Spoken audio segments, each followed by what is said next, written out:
we hear John's great prologue, a hymn to the Word through whom all things were created and who brought grace and truth to the world, the gospel.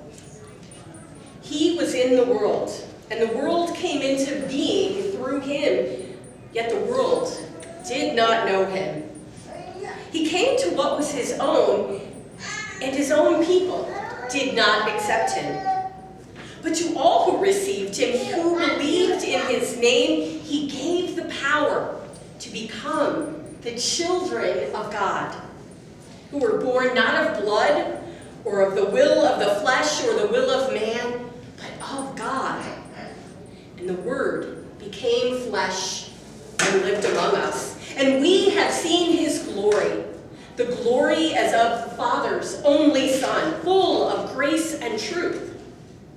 John testified to him and cried out, "This was he of whom I said, 'He who comes after me ranks ahead of me, because he was before me.'"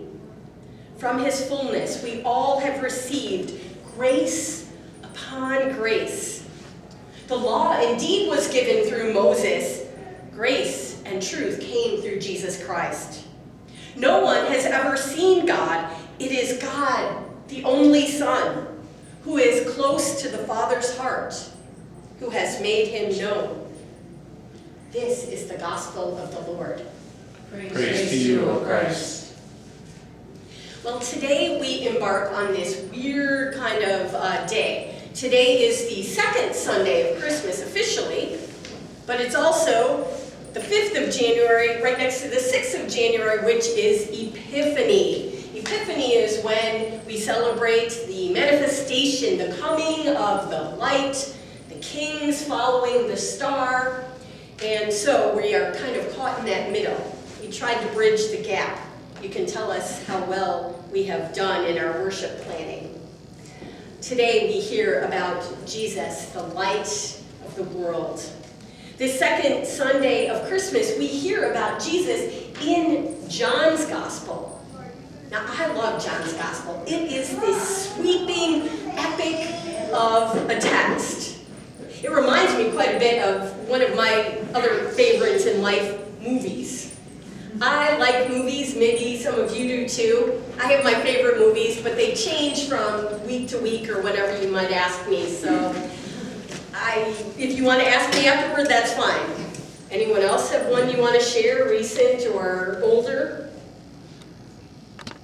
Like It's a Wonderful Life. That's always wonderful. What's that? It's a Wonderful Life. Yeah, that's a great one too, especially when we think about that a lot this Christmas time.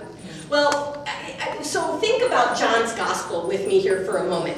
John writes this sweeping epic, and for Christmas, we don't get a baby swaddled in clothing in the hay. We don't get a angst-filled teenage mom. We don't get animals talking in a barn or a manger, around the manger. We don't get any high wattage star that directs foreign travelers. Not in John's Gospel. Oh no, we get broad strokes, vivid, sweeping, grand scale design. It is a knock out of the park. Think epic style filmmaking.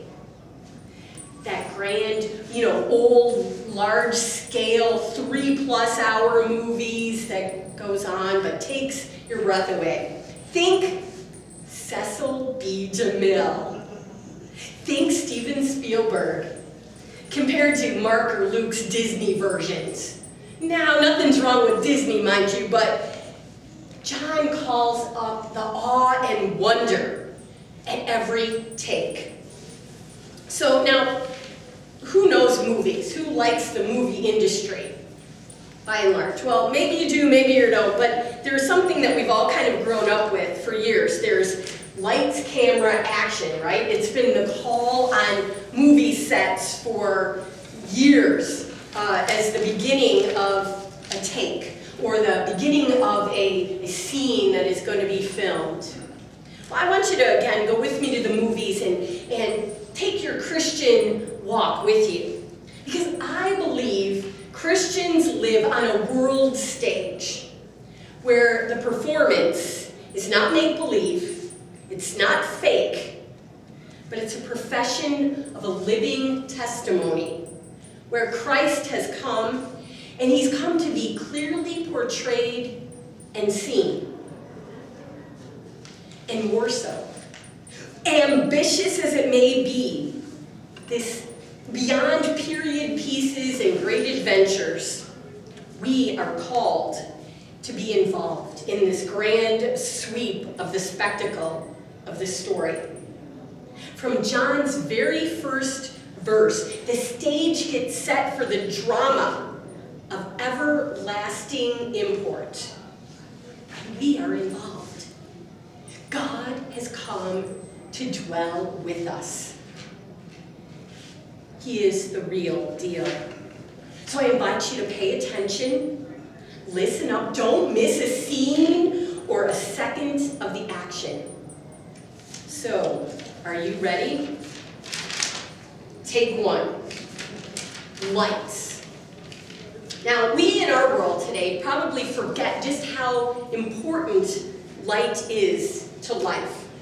Light is essential to our very existence. In our generation, some may imagine that we have enough illumination, but it's only artificial light, humanly manufactured, giving false reflection more often than not. But when we go outside and we get that natural sunlight, I want you to picture that sun warmth, that sun beam, that sun energy. Without light, without that sun's light, no plants would grow, and we would not eat. Without light, there would be no warmth, and we'd live in a frozen tundra. Well, we wouldn't live at all. That's why I think John's reference to Jesus as light and word says so much. It says so much for us today. So let's kind of go with it. You know, I just talked about this is the second Sunday before the cusp of Epiphany, and we get the manifestation of God, which speaks to enlightenment and that, again, sense of light.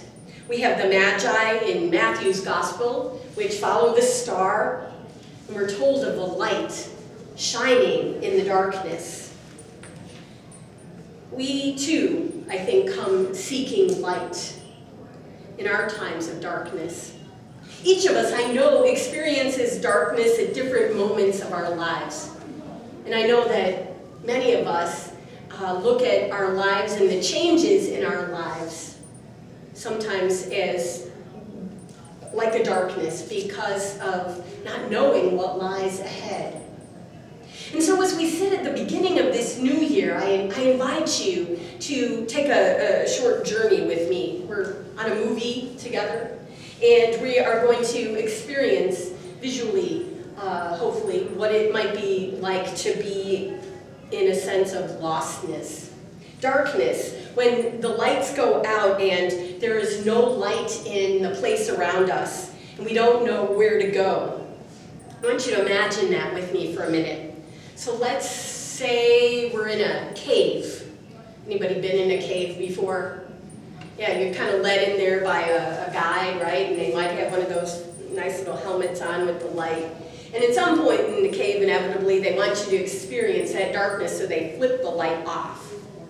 Now, I don't know about you, but it is terrifying when you stand there and put your hand in front of your face where you can feel your palm on your nose, and you can't see your fingers. That is darkness. Right in front of you, there is it just absorbs you, and it is terrifying. Now, perhaps we can feel our way out of that darkness, right? But that darkness brings that overwhelming sense of fear. We don't know if we're going in the right direction or if we're headed into danger.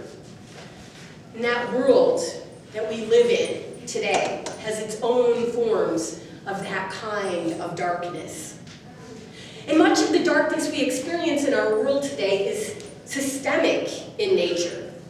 It is in that domain of the powers and principalities of this world. And that's, I think, one of the main things that John speaks to us today about. He's trying to keep at bay our fear. But he's also trying to involve us and recognize that this darkness does exist. You see, the text itself tells us that the light coming into the world presupposes that the world itself is living in some form of darkness. Such is the message that we hear in then John verse 5, where he writes, "The light shines in the darkness, and the darkness does not overcome it." How dark are the deeds of these days? Just think about many of the things we read about or hear about or experience in our daily living. Sometimes it seems overwhelming, and it seems that there is no way out or nowhere to go, or that we can find. We wonder if society has reached its limit of desperation in what we might even allow or condone. I mean, I think about things like the environment or our economy and how it leaves so many people out. How children are educated, or how nearly all of us have this almost insatiable desire for entertainment, and we want it now at the speed of light. But Jesus says this. This is the verdict. Light has come into the world, but people loved darkness instead of the light because their deeds were evil. Everyone who does evil hates the light and will not come into the light for fear that their deeds will be exposed. But whoever lives by the truth comes into the light so that it may be plainly seen that what they have done has been done in the sight of God. That comes to us in John 3:19, just beyond those famous verses of John 3:16. This is the good news, folks. There is light shining in the darkness. The pathway is already lit. Our hearts, our minds are enlightened. And then when the light is cast upon the land that is covered in darkness, we shall see these powers and principalities for what they are, and not for what they pretend to be. To find our pathway out of the dark, this pathway is already lit by Christ, and it's requiring that we trust our lives in Him. And so, it's time for, let's see if I can do this right here. Take 2. Yes, it is in the normal sense, lights, camera action, but in Hollywood and in Bollywood that might be. But for John and God's gripping, immense story, it is Word. Now, Word is way before camera, right? I mean, cameras observe and record everything these days for the whole world to witness events as they unfold. From any horrors that take place across the world, from the harshness in our own streets, to the hurts within our own homes. And we're definitely living in desperate times where the unbelievable happens. And there's always someone there, it seems, with a camera ready to take a snapshot or part of the truth with their camera. But cameras observe, right, and record, but can never explain or tell the full story. The Word that goes with light. And cameras, remember, couldn't happen without light. Word is, with light, a prologue to the understanding of John's Gospel of truth. John offers us an important summary statement that says, "The Word became flesh and lived among us, and we have seen His glory, the glory of the Father's only Son, full of grace and truth." The glory of God is light, and this light is full of grace and truth. At one point in John's Gospel, Pilate asks Jesus about truth. Jesus is always confronting religious leaders and political leaders with God's truth, isn't he? And he simply presents himself as a representation of truth. He is, as John offers us, Word present in flesh, revealing the glory that is God, together with God's truth and grace. Now, we are lit up emissaries who continue to reveal God's truth. We're called to take the word of truth out into the world wherever we go. Well, that is for those who follow Christ. And I believe it means today that we can't sit back and let, whether it be our government leaders go on as they are. We can't sit back and let the poor and the disadvantaged be trampled on. We can't keep the sham of white privilege or the idea of keeping children in cages and imprisoned away from their parents. We have to examine the truth of our hearts and what it means to be called followers of Jesus Christ. We are called, we are obliged, not suggested, we are obliged as followers of the Christian faith to work against lies and misinformation in the world around us, whether it be local or national governments, or people that we work with, or perhaps our own hearts. As people of God, we have to ask ourselves what truth is and what the light is shining on us each day. It's a part of who we are and are called to be. Now, the next thing, the final part of that is take 3. And what is that? Action. You all know that we are called as people of God to not just look at Jesus' bright light, but to be the light of Christ in this world. Many theologians of past and present have spoken of an urgency of the day and a seriousness of the hour, but that God's people often are neither. Yes, we are called to action as followers of Christ.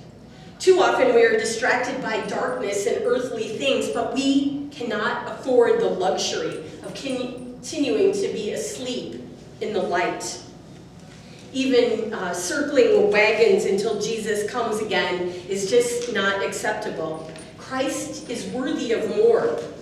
The world is in need of more, and as God's people, we have been saved for more. Now, as you can tell, perhaps I like going to the movies. I at least like the background of movies, and I'm fascinated about how they work. But I see an even greater role for each of us in God's legendary ongoing saga. There are no big parts, there are only small actors unwilling to shine.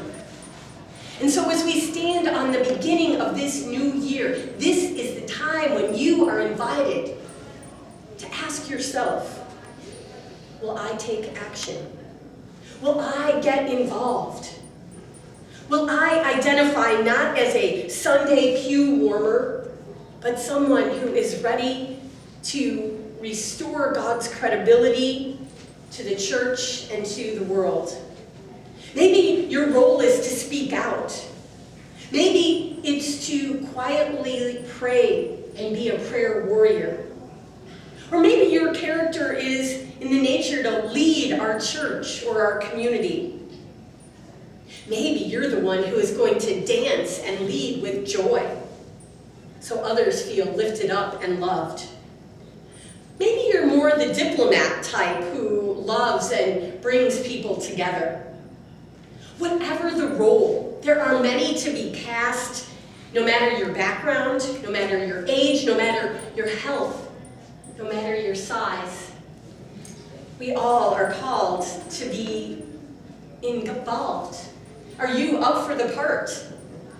That there is darkness in the world, there is no secret, but the light of God, who is present in our midst, is good news. For us and for this moment, are you ready to entrust your life to Christ? That we receive his light into our lives, and we go out to bear it in the world around us. We have the opportunity and calling to shine the light of God's glory into the darkness that is present in our world, uncovering and exposing that which is opposed to God's grace and truth. So will you take action? If so, that's a wrap. And may we walk together in light as we begin this new year as followers of the Word made flesh, the one close to God's heart, the one who is made known, and the one we follow. This Christmas message is not just for one day or for one season, but it's a sweeping and grand eternal epic for all time, and for all the world to hear and see and experience. Jesus is the all-encompassing light and ever-present Word. And his grace and mercy and love are truly worthy of blockbuster status. So throw out all the stops and help people see that no Spielberg or Capra or DeMille or Cameron, as wonderful as their films are, or any other filmmaker, can ever come close to the kind of production of the creator of the universe, who continues to bring light and life to his people. And let God's people say, Amen.